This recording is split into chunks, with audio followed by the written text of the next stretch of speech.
ano.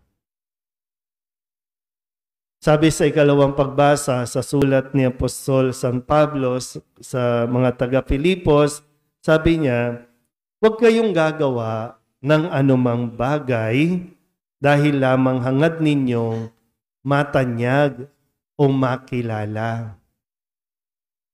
Kaya nga mahalaga po sa panahon natin ngayon na huwag makakalimutan yung sinasabi nating palabra de honor.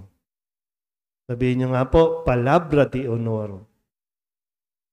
Yung may isang salita, yung pag sinabi mo, talagang meron kang integridad.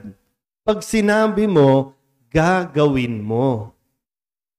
Sisikapin mong hindi masira ang iyong mga salita. Kaya lang ngayon, wala eh. Kahit na gumawa ng kasinungalingan, mag-imbento ng kwento para lamang mas makilala ka. Lalo pa ngayon sa social media, pampataas ng views yan. Kaya kahit anong point of views mo, sige, kahit na manira ka, kahit magbitaw ka ng salita ng hindi totoo, sige, pampataas ng views yan eh. Makikilala ka. Publicity pa rin. Sabihin nyo nga sa katabi ninyo, huwag kang ganun.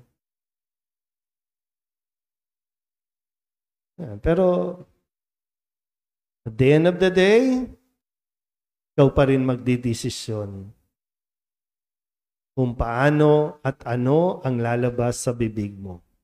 At kung anong desisyon ang gagawin mo bilang pagtugon sa panawagan ng Diyos sa atin.